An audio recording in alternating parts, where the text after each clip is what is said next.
Those who had the translation to the magnificent sequence will have perceived its depth. It has been said that the whole of the Eucharistic theology of the Church is contained in that sequence. It's both perfect poetry, everything rhyming and fitting perfectly metrically, but also extremely concise.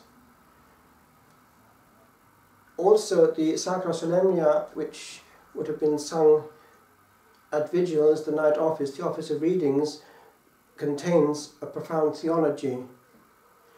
It contains things that we could actually pass over without realizing the implications of them.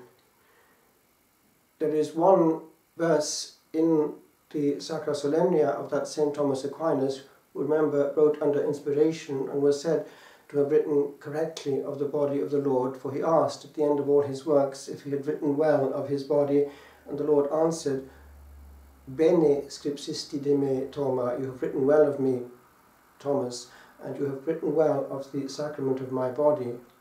So this contains this word, which we want to look at for a few seconds this morning. It's solis presbyteris.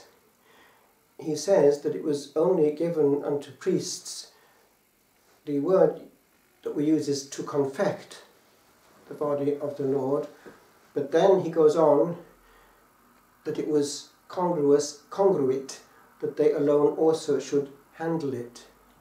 This bit is still unchanged in the East, and will never change in the East, for they never do change.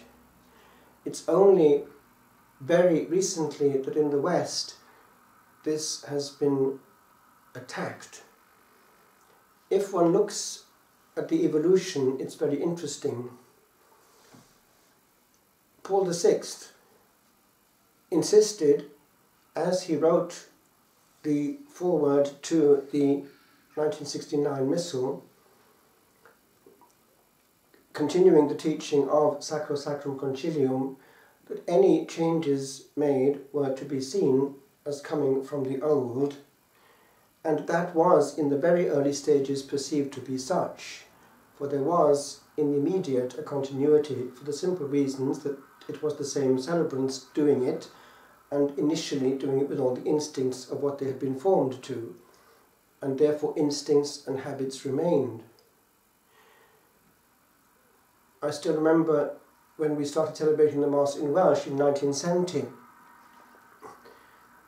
The celebrant was much later on to be our bishop in the north there, and I was still in school, but we started off facing the other way. And even though it was in Welsh and not in Latin, there was that feeling of continuity. We were facing the tabernacle, and all the instincts were still there, and communion was received on the tongue and kneeling. The altar rails were still there. Now, in the 1969 Missal, therefore, there is no question of certain things which, bit by bit, did come in. One forgets that actually in the 1969 Missal, it is actually prescribed that actions not happening within the sanctuary were also able to be executed by women, meaning by that that women were not allowed to be in the sanctuary. And I remember that in the years growing up that was the case, and in fact at the Welsh Mass the women, if they were reading, would read before the altar rails, but that was still an instinct that they weren't during celebration there next to the altar. And for a long time there was no question at all either of Holy Communion in the hand in Britain, or of anyone else but a priest or a deacon distributing it. Therefore, when it came to the adjusting of things for the definitive Missal in the beginning of this millennium, this had to be addressed because it had come in, various things had come in. And it tried therefore to limit the damage, recognizing that something was there which had to be addressed. Now, I was just by chance listening to what the Patriarch of Moscow was saying in the Cathedral of Moscow to his own.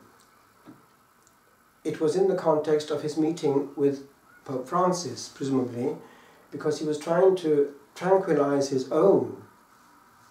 And he was actually very interesting in what he had to say in Russian, but it was able to be read because it was translated for our benefit, that he went historically into the situation, how when it was perceived in the middle of the 1400s that the pressure of Islam was going to topple the centre of the Eastern Church, Byzantium, that they were in need of help, and that help meant concrete help and in fact military help, and that could only be hoped for from the stronger West, but that there was no hope that that would happen unless the East was also in communion with Rome.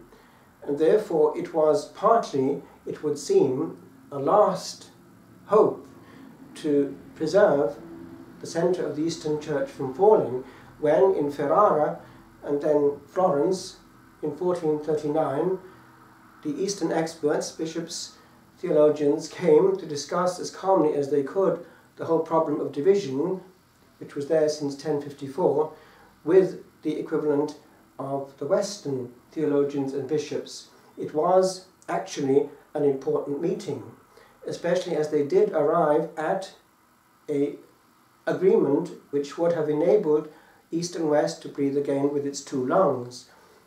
We know what happened.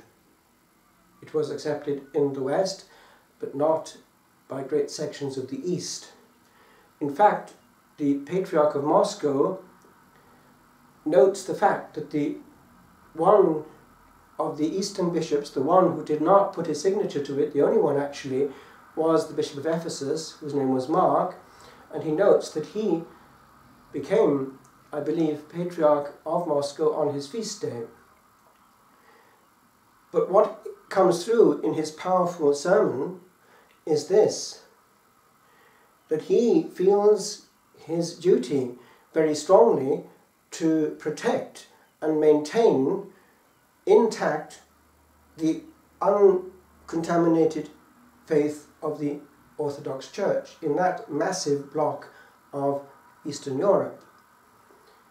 Now, he wouldn't have said that to Pope Francis when they were talking together for about 2 hours, but he's saying it to his own to calm them down. It's a very interesting leak because it indicates actually how they talk amongst themselves and how they are afraid of the West. Now, I just for a second like to indicate why they might be afraid of the West. It's because partly they are frightened by the way that we have started to treat God lightly. Now, we may or may not agree with all their theological insistence, notably on the filioque clause of the Creed, which they see as an error. But this bit we ought actually to respect.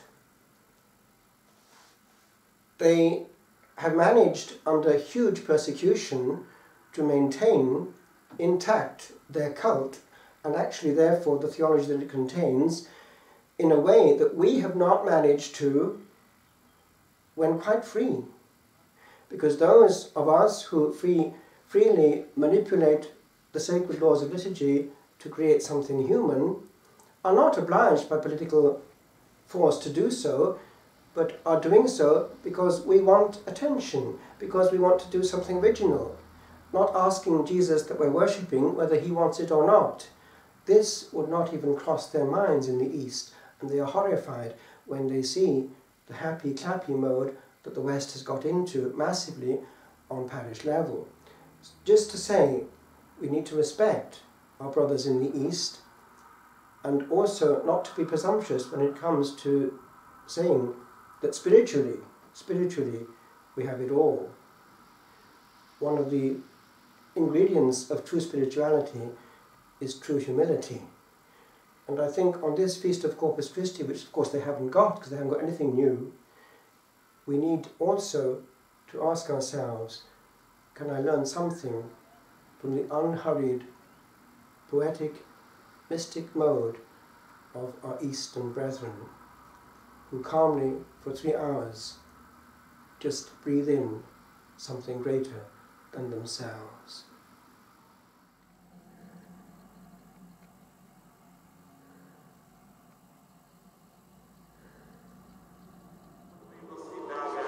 bright. O world apart, the art of being hid within a cloud so bright that light alone is seen by the inward eye. This 'tis that bid the three that climbed that ridge and heard the unknown not say or utter aught of what no man had hitherto been shown. This was the word that bade all words not be, for listening can be but in holding well a tremble heard.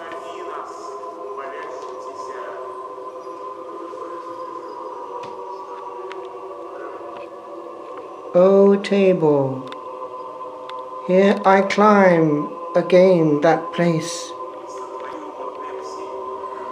that on thy feast I walked.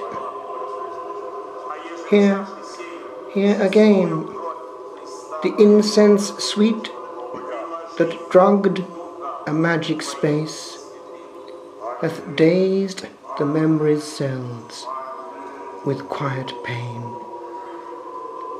Of wanting much, of wanting such a God as none did long forego that hither trod.